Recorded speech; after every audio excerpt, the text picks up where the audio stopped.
paz, cuán dulce paz. En el fondo de mi alma hay una dulce quietud, se difunde vagando mi ser. Es una calma infinita y solo podrán los amados de Dios comprender. Paz, paz, cuán dulce paz es aquella que el Padre me da. Yo le ruego que inunde por siempre mi ser en sus ondas de amor celestial. Una vez más hablamos. Paz, paz, cuán dulce paz es aquella que el Padre me da. Yo le ruego que inunde por siempre mi ser, sus ondas de amor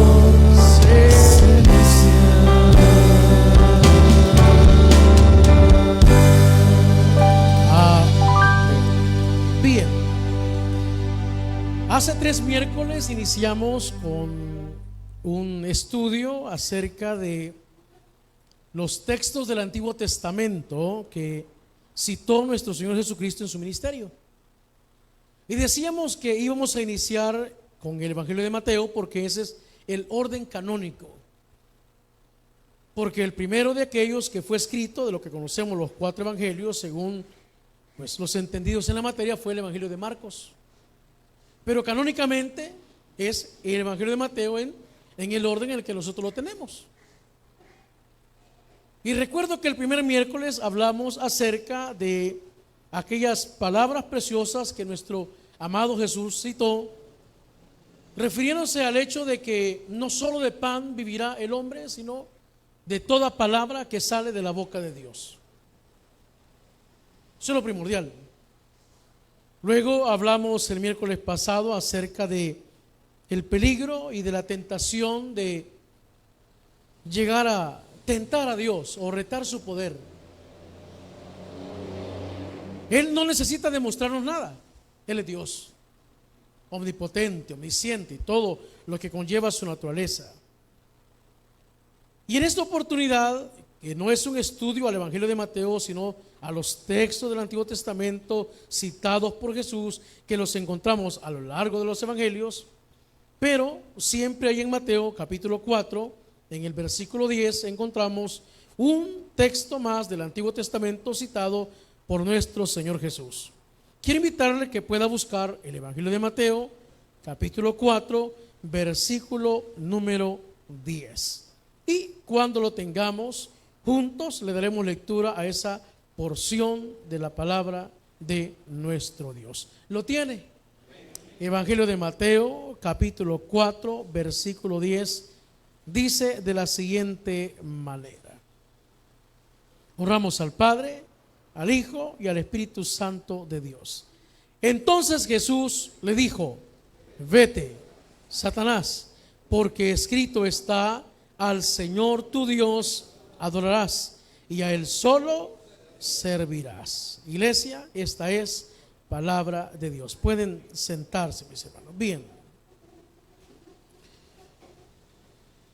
Muchos han llegado a decir y a asegurar que Dios, el Dios en el cual usted y yo creemos, el Dios creador de los cielos y la tierra, o el Dios de Israel, es un Dios egocéntrico, es un Dios ególatra, porque quiere únicamente Él toda la adoración.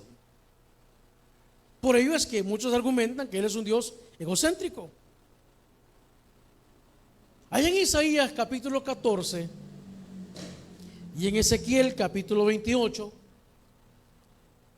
aunque es un texto de doble aplicación o doble cumplimiento, encontramos que un personaje el cual pues todavía acciona hasta el día de hoy, propuso en su corazón subir y establecer su trono, pues a la altura, ¿verdad?, en el mismo sitio donde habita nuestro Dios eterno, y ser semejante a Él. Hebreos capítulo 1, versículo 16, si mal no recuerdo, dice que los ángeles, ¿es el 6 o el 16? Que los ángeles le adoran a Él. 16, 11, 16, sí. Entonces la adoración que los ángeles le rinden, le dan al Dios eterno, creador, era lo que Él en su momento también pues anhelaba en su corazón. Y por haberse hallado maldad en Él, dice la Escritura que Dios decidió arrojarlo. Y no solo eso, hay un juicio determinado para este individuo que es el enemigo de nuestras almas, del cual sin duda alguna tarde o temprano se cumplirá en él, y no solo en él, sino en todos aquellos ángeles que decidieron seguirlo, y no solo en ellos, porque aunque ese juicio y ese lugar no fue preparado para el ser humano, también seres humanos pues van a participar de ese juicio. Claro, en otra condición, en una condición preparada para ese momento. Isaías capítulo 42, versículo 8, hablando Dios, el Dios eterno, dice que Él no dará a nadie, absolutamente a nadie, su gloria, ni a esculturas, ni a imágenes, ni a ningún ser creado. Es que Dios, ahí surge lo que en algún momento usted ha escuchado, no comparte su gloria con nadie. Aunque dice también Romanos capítulo 1 del versículo 21 en adelante, que el ser humano no glorificó a Dios, no honró a Dios, sino que prefirió darle honra, culto, adoración a las cosas creadas antes que al Creador.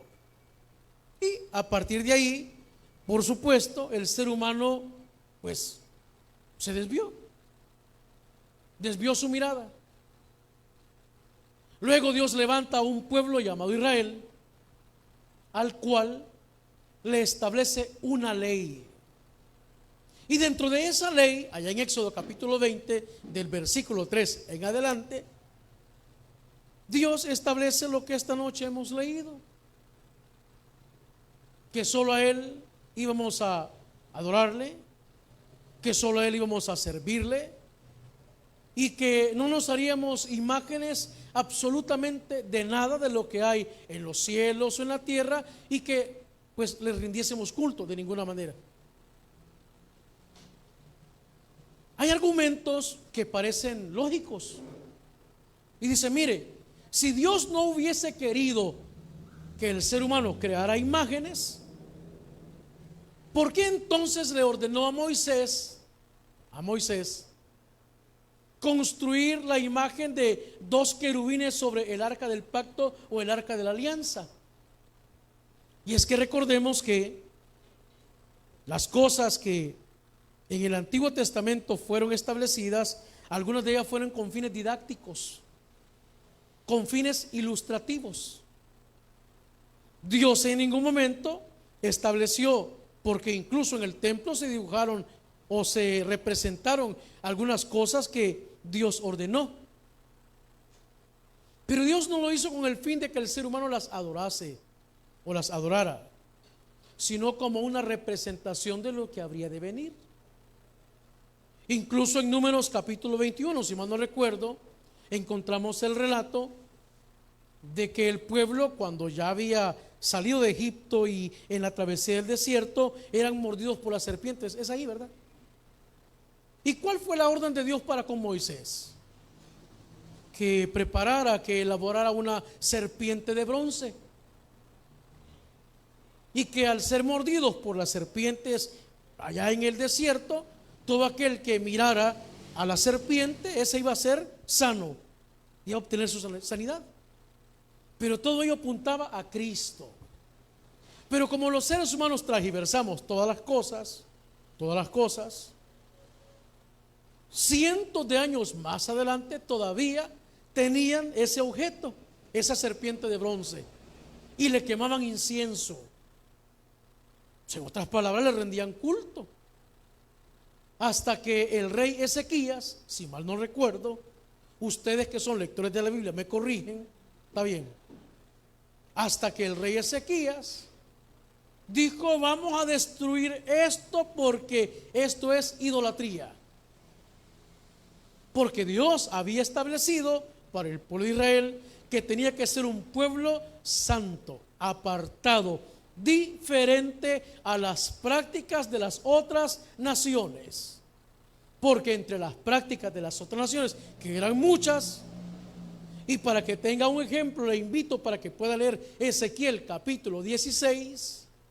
Ahí usted va a poder observar cuáles eran algunas de las prácticas y de las cuales Israel mismo dice que hizo incluso cosas que las otras naciones ni hacían, o sea, cosas peores. Israel, hermano, el pueblo santo, el pueblo apartado, el pueblo constituido para Dios. Porque cuando Dios comisiona a Moisés delante de Faraón, la noticia o el mensaje fue: deja ir a mi pueblo para que me sirva. Para que me sirva. Ese fue el mandato. Y usted conoce la historia, ¿verdad? Entonces, aquí en el desierto, en Mateo capítulo 4, en el contexto, se le aparece ese individuo que habla Ezequiel capítulo 28 e Isaías capítulo 14, y le dice a Jesús allá en el versículo número 8: otra vez le llevó el diablo a un monte muy alto y le mostró todos los reinos del mundo y la gloria de ellos, y le dijo: todo esto te daré si postrado me adorares. La Biblia establece que este individuo pues tiene cierta influencia, mucha influencia sobre los reinos del mundo. Y aquí surge otra controversia o aparente contradicción. Y si Dios es el que quita y pone reyes, según dice el libro de Daniel, y si Dios es el que establece las autoridades, entonces ¿cómo es posible que el enemigo sea pues a quien le pueda pertenecer esto? Es que aquí hay una verdad a medias, si podemos decirlo así, aunque no hay verdades a medias. O es verdad o es mentira. Pero como el enemigo transgiversa todo, y prueba de ello es Génesis, allá en el capítulo 3, aquí encontramos otra transgiversación del enemigo a la palabra de Dios. Él tiene influencia sobre los reinos del mundo. Pero quien es soberano sobre todas las cosas es Dios. O sea que ningún ser, ningún individuo se sienta en ningún lugar si Dios no lo permite. Pero el enemigo tiene su influencia, hermano. Y nosotros hoy en día lo podemos ver pues de una forma palpable o tangible. Y la respuesta de Jesús en el versículo 10 es el versículo que ya hemos leído, el cual le invito a que vayamos allá a Deuteronomio capítulo 6, versículo 13. Deuteronomio, porque como recuerde que estamos viendo los textos del Antiguo Testamento que nuestro Señor Jesucristo citó. Deuteronomio, le dije, capítulo 6, versículo, le dije, 13, versículo 13. Allá aparece, mire, en Deuteronomio capítulo 6, versículo número 3. Y dice así, ¿lo tiene? Lo tenemos, hermanos. Vaya, están pensando quizás en la cena, vea. Bien. A Jehová tu Dios temerás, y a Él solo servirás, y por su nombre jurarás. Ok. Si vamos al contexto de Deuteronomio, ahí aparece un pequeño subtítulo que nos da una idea acerca de, pues, las cosas que Dios estableció para con el pueblo de Israel. Y una de las advertencias o consejos a través de la palabra era el hecho de no olvidarse lo que orábamos hace unos instantes, que Él es la fuente de toda bendición para nuestra vida o la vida del ser humano que le cree. Es más, le dice, miren, tengan cuidado de no olvidarse, porque cuando ya hayan entrado a la tierra prometida, cuando ya se hayan establecido, cuando hayan construido casas, cuando pues obtengan u ostenten, ¿verdad?, cosas materiales, el peligro es que se puedan olvidar. Porque como ya lo hemos mencionado acá, y lo mencionamos el día domingo, las promesas para Israel son terrenales, y las promesas para la iglesia son espirituales. Por eso usted ve que ellos prosperan. Por eso ve usted que ellos tienen, hermano, cosas que quizá nosotros en la vida llegaremos a tener nunca. Pero porque las promesas por ellos fueron terrenales. Y no les dijeron, pues, miren, la tierra que les voy a dar viene desde el delta del Nilo hasta el gran río Éufrates. Y dicen los estudiosos que anda alrededor de unos 2 millones de kilómetros cuadrados. O sea, como ir de aquí a Popa, pues. Es una cantidad de tierra, hermano, terrible. Y no solo eso, hermano. Sus bendiciones iban a ser muchísimas, como han sido hasta el día de hoy. Y no me quiero desviar del tema. El punto es que a este pueblo se le olvidó. Y una vez entraron a la tierra prometida, dice la escritura que las prácticas de ellos fueron pues similares o aún más allá de las que los otros pueblos o las otras naciones tenían. Le invito una vez más, le dije, para que pueda leer Ezequiel capítulo 16, y aparece ahí, por ejemplo, que los niños recién nacidos de ellos los pasaban por fuego, los ofrecían en culto, en sacrificio a los dioses paganos. ¿Alguien haría eso con su hijo, hermanos? Nadie, hermano. Es más, si nos pudiésemos sacar el corazón, ¿se lo daríamos o no? Sí, hermano. Porque los padres, hablando de madres y padres de familia, somos así, hermano. Los que amamos a nuestros hijos.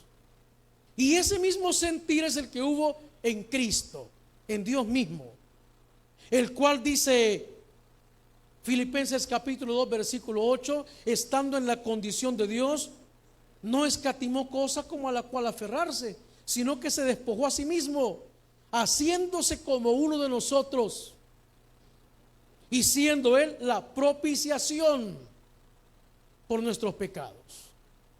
En la ley, bajo la ley establecida a este pueblo de Israel, todo israelita o todo judío, pues que era un transgresor como cualquier otro ser humano, pecador, tenía que llevar una ofrenda. En el caso expiatorio tenía que ser un animalito, sí o sí, sí o sí. Entonces él tomaba un animalito de los suyos, o lo compraba o lo cambiaba, ¿verdad? Hacía un trueque, te doy, qué sé yo, semillas por ese animalito.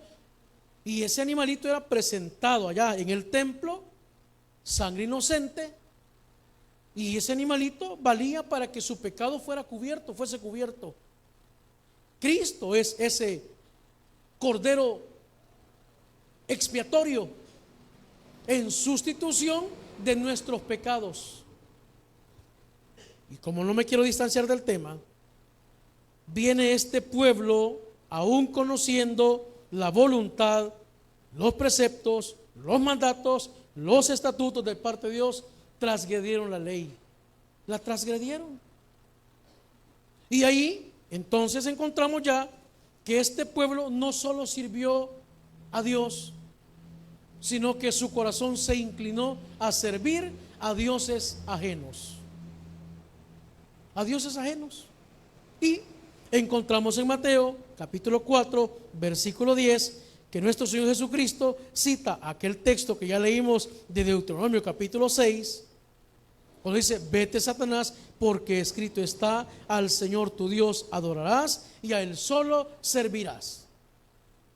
Nosotros los creyentes hoy, la iglesia, nosotros los creyentes, adoramos únicamente al Dios verdadero. Y no necesitamos ver cosas para saber que Él existe, para saber que Él es real. O sea que nosotros no necesitamos ninguna representación de nada, absolutamente. Pero Romanos capítulo 1, del versículo 21, que ya le cité, dice que el hombre se corrompió tanto en su entendimiento, en su sabiduría humana, que comenzó a rendirle culto a las criaturas antes que al Creador.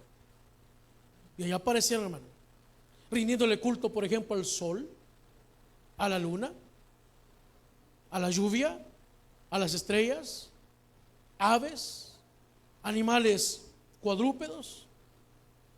Y va más allá la práctica del ser humano, que llegó incluso a creer o a crear, sería la palabra, seres mitad hombre y mitad animal,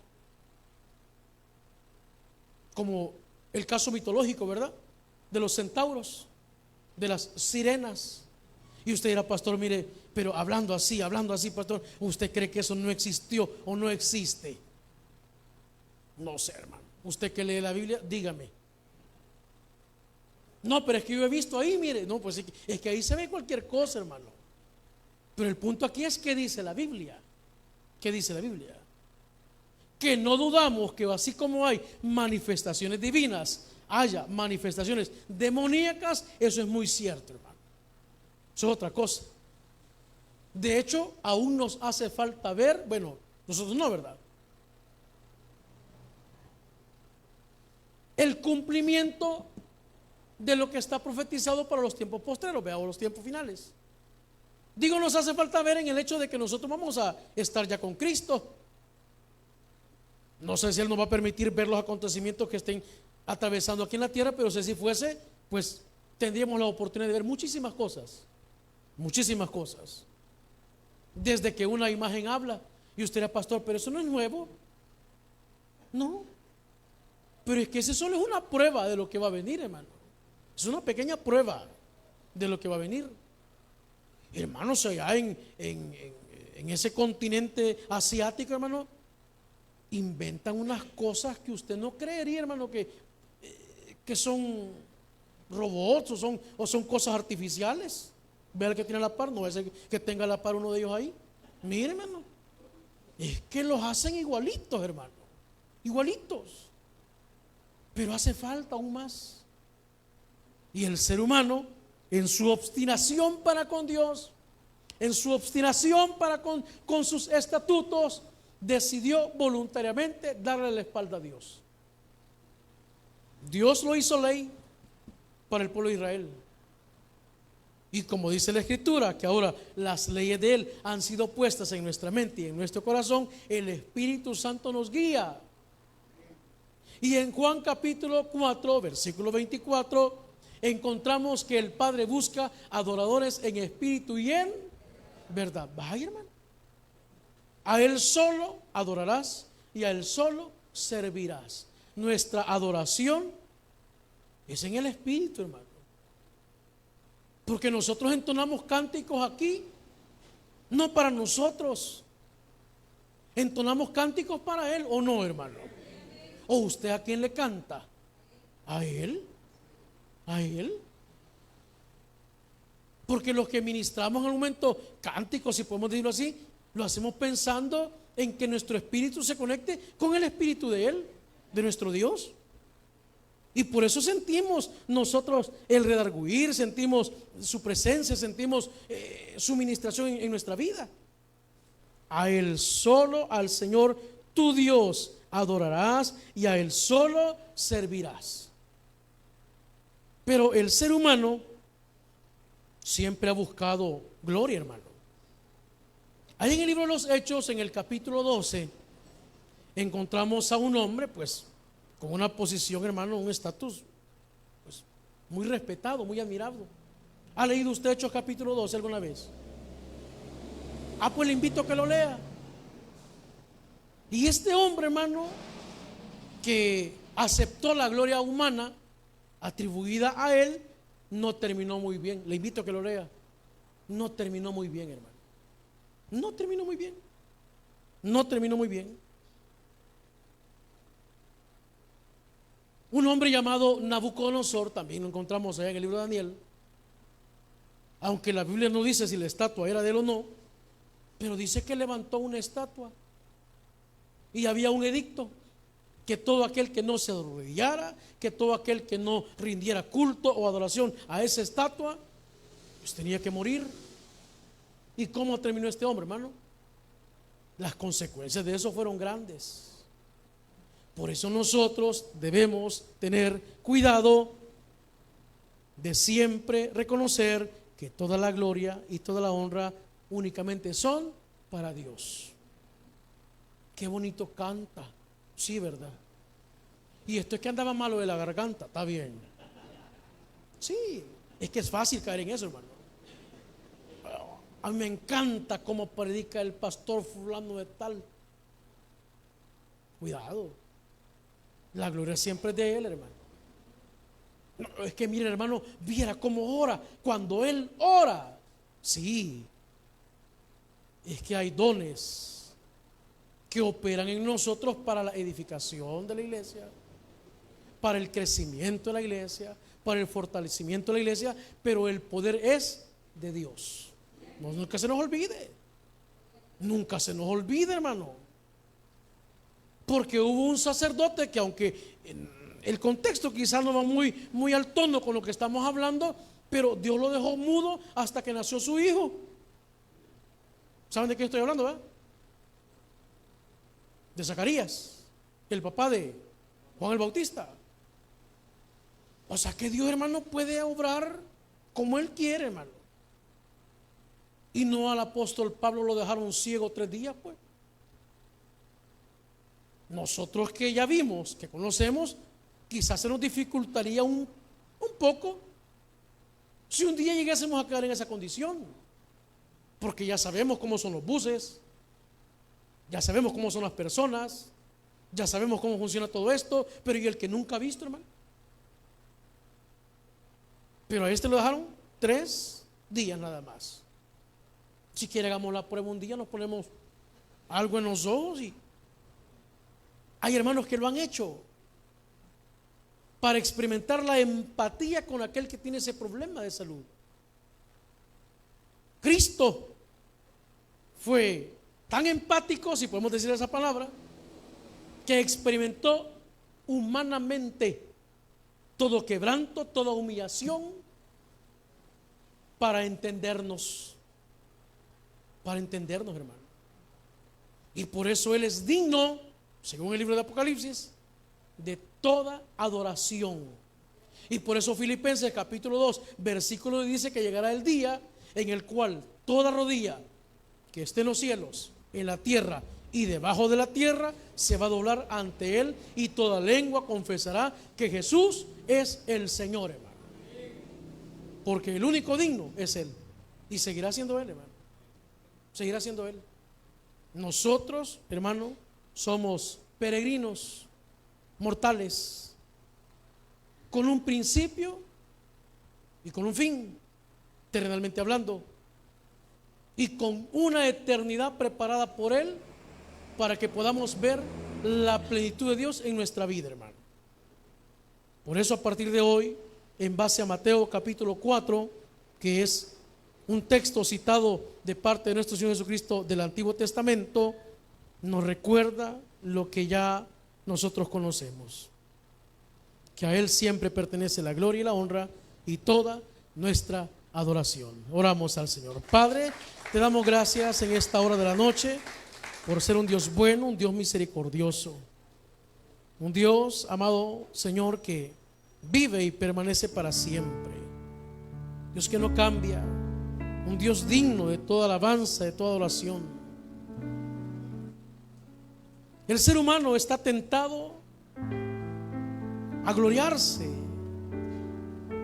a sentirse, Señor, digno de adoración, pero lejos estemos nosotros de aquella condición. Pablo experimentó aquella condición en cierta oportunidad. Y otros hombres de fe, lejos estemos nosotros, Señor, de poder caer en esa tentación, porque las consecuencias son graves. Dios no comparte su gloria con nadie. Tú no compartes tu gloria con nadie. Por eso esta noche, gracias por recordarnos, amado Señor, que a usted pertenece siempre toda nuestra adoración y todo nuestro servicio. En Cristo Jesús.